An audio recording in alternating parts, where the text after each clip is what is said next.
खुलुमबाय गोजोन फुंबिलिनि गासैबो बडलेण्ड बुब्लिनि अनसायगिरिफोरखौ बरायग्रोबाय। दिनै 12 अक्ट'बर रबिबारनि फानजामुथिखौ फरायथिनो लादों आं उदांस्रि मुसाहारिया।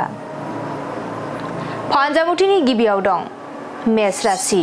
नोंथांनि मावनो लानाय खामानिफोरा जाफुंनो हागौ, गोसोआव नाजाथाबनाय थानांगोन। वृष राशि। हरखाब मेगननि नुथाया गाज्रि जानो हागौ, गाज्रि सान जागोन। मिथुन राशि। नोंथांनि देहायाव जानाय बेराम आजारफोरा जोबस्रांगोन, देहाखौ जोबोरैनो मोजां मोनगोन। कर्क राशि। गावनि अहंखारावनो गाज्रि हाबा मावफ्लांनो हागौ, साजा मोननो गोसोआव गिखांनाय फैगोन। सिंह राशि। बहाबाफोर थाङोब्ला सोरजोंबा मोजां लोगोनि सोमोन्दो जागोन, गोसोआ खुसि जागोन। कन्या राशि। नोंथाङा गावनि नाजाथाबनायनि गेजेरजों जाफुंसारनो हागोन, बिमानि खुसि फैगोन।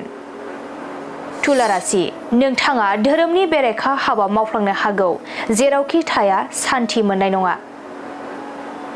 वृश्चिक राशि। आखायाव थानाय रांखावरिफोरा जोबस्रांगोन, दुखु दाहाजों साना बारलांगोन। धनु राशि। समाजनि बायदि मोजां हाबा मावनायाव बिबान मोनफागोन, दाबसे जायगायाव थाथेरनो सम मोननाय नङा। मकर राशि। गोबावनिफ्रायनो देहायाव जानाय गिदिर बेरामनिफ्राय रैखा मोनगोन, गोसोआ सान्थि जागोन। कुम्भ राशि।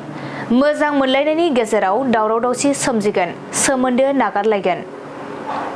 मीन राशि। नोंथांनि नखराव बायदि जेंना जेंसि सोमजिनो हागौ, गोजोन गैयै थासारि सोमजिगोन। दिनै सानसेनि राशि फरायथिनायाबो एसेनोसै। आसा खालामो नोंथांनि दिनैनि साना मोजाङै मोजां थांगोन, बेखौ बडलेण्ड बुब्लि नखरनिफ्राय मिजिंथिबाय। गोजोन्थों।